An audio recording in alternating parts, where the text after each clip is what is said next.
राजधानी दिल्ली में दो तरह के पुरुष होते हैं, एक जो बहुत ज़्यादा धार्मिक हैं और दूसरे जो बहुत ज़्यादा कामुक हैं। दोनों तरह के जो पुरुष हैं उनकी नज़र रेड लाइट सिग्नल पर रुक जाती है। धार्मिक वाले ये मंशा बनाए हुए हैं कि अगर किन्नर को थोड़ा पैसा देकर काम पर निकलेंगे तो उसकी दुआ लगेगी। जेब से 10 रुपये का नोट निकालकर रेड लाइट पर खड़े किन्नर को दे देते हैं। ये वही पुरुष हैं जो बाइक में हवा पेट्रोल पंप से डलवाते हैं ताकि 2 रुपये की बाइक मैकेनिक को राशि ना देनी पड़े। और दूसरा वाला अक्सर अपनी रात रंगीन करने के लिए रात में रेड लाइट सिग्नल की तलाश करता है। लेकिन ये दोनों ही नहीं जानते कि वो किसी किन्नर के साथ नहीं, एक बांग्लादेशी पुरुष के साथ फिजिकल भी हो रहे हैं और उससे आशीर्वाद लेने की अपेक्षा भी कर रहे हैं। एक बड़ा खुलासा राजधानी दिल्ली में हुआ है। दिल्ली पुलिस ने रात के अंधेरे में सड़क पर घूम रही एक महिला को रोका। उसके पास जनकपुरी दिल्ली का वोटर आईडी कार्ड भी था। आवाज भी बिल्कुल लड़की जैसी और चाल ढाल भी पूरी तरह महिलाओं जैसी। पहली नजर में किसी को भी शक नहीं होता, लेकिन एक छोटी सी गलती ने उसकी सारी चालाकी और झूठ की पोल खोल कर रख दी।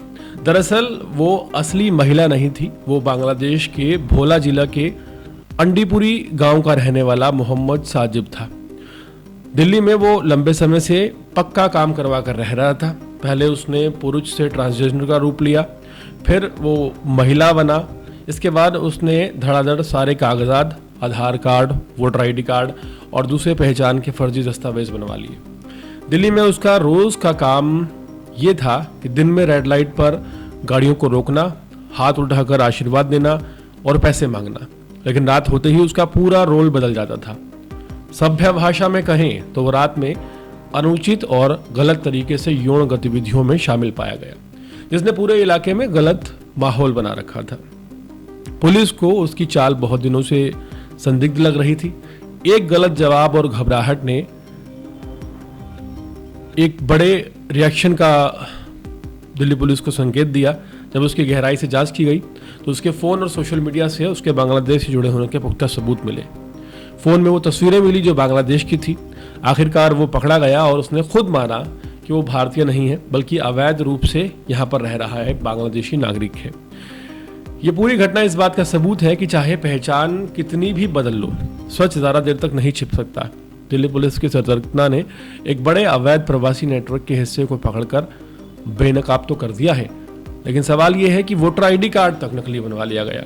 नॉर्थ वेस्ट जिले की फॉरेनर सेल की इस कार्रवाई का सीधा मतलब है कि दिल्ली पुलिस अब अवैध प्रवासियों पर सिर्फ कागजी कार्रवाई नहीं बल्कि जमीनी स्तर पर सख्त और स्मार्ट ऑपरेशन कर रही है। महेंद्रा पार्क इलाके से पकड़ा गया यह बांग्लादेशी ट्रांसजेंडर लंबे समय से फर्जी पहचान के सहारे दिल्ली में रह रहा था। इसने जनकपुरी एसी ब्लॉक से वोटर आईडी कार्ड भी बनवा लिया था। दिन में भीख मांगता और रात में अवैध यौन गतिविधियों में शामिल रहता और यही इसकी जिंदगी बन चुकी थी। सोशल मीडिया की तकनीकी जांच, डिजिटल फुटप्रिंट और मौके पर लगातार निगरानी से उसका झूठ बेनकाब हो गया है। आखिरकार वो खुद भी अपनी असली पहचान बताने को मजबूर हुआ।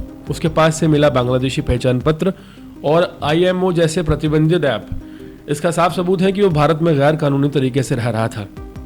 अब उसका वोटर आईडी कार्ड रद्द हो चुका है। दिल्ली पुलिस इसकी इन्फॉर्मेशन दे चुकी है। गिरफ्तार किया गया शख्स जो है FFR के जरिए देश से बाहर भेजने की उसकी प्रक्रिया शुरू हो गई है। कुल मिलाकर ये कार्रवाई दिखाती है कि खुफिया जानकारी और तेज फील्ड ऑपरेशन को जोड़कर पुलिस ने कैसे एक अवैध प्रवासी को पकड़कर शहर के बाहर कर दिया है। लेकिन सवाल बड़ा ये है कि राजधानी दिल्ली के जो रेड लाइट्स हैं, वहाँ जो भीख मांगने वाले ट्रांसजेंडर हैं जिन पर हम दया करते हैं या ये उम्मीद करते हैं कि अगर किन्नर को खुश कर देंगे तो भाग्य चमक जाएगा और वो आशीर्वाद देगा, और रात को जो लोग उनसे यौन गतिविधियों में शामिल रहते हैं, ये सभी लोग कहीं ना कहीं बेवकूफ़ बन रहे हैं, चाहे फिर वो धर्म के नाम पर हो और चाहे फिर वो यौन गतिविधियों के नाम पर हो। दरअसल सच ये है कि ये इतने शातिर लोग हैं कि ये ना सिर्फ अपना भेष बदलना, अपना जेंडर बदलना जानते हैं, बल्कि भारत में रहकर किस तरह से सभी ओरिजिनल दस्तावेज बनवाने हैं, इस बात की भी इन्हें इन्फॉर्मेशन है। सोचिए, एक बांग्लादेशी वोटर आईडी कार्ड तक बनवा लेता है, लेकिन पकड़ा इसीलिए जाता है क्योंकि उसके फ़ोन में सोशल मीडिया पर कुछ तस्वीरें मिलती हैं जो तस्वीरें बांग्लादेश की हैं, भारत की नहीं है। और उन्हीं तस्वीरों के बिहाफ पर यह पता चलता है कि वोटर आईडी कार्ड नकली है। अगर वो तस्वीरें ना मिलती तो कोई साबित नहीं कर सकता था कि ये जो शख्स है ये महिला नहीं है और ये जो शख्स है वो भारतीय नहीं है। न जाने कितने और ऐसे लोग होंगे जो हमारे बीच रह रहे हैं जो भारतीय नहीं है, बांग्लादेशी हैं, या हो सकता है कि पाकिस्तानी हैं, लेकिन वो फर्जी तरह से दिल्ली में रह रहे हैं। पूरे मामले पर उम्मीद करते हैं कि राजधानी में दिल्ली पुलिस जल्द ही बाकी लोगों को भी गिरफ्तार करेगी और बड़ा खुलासा करेगी।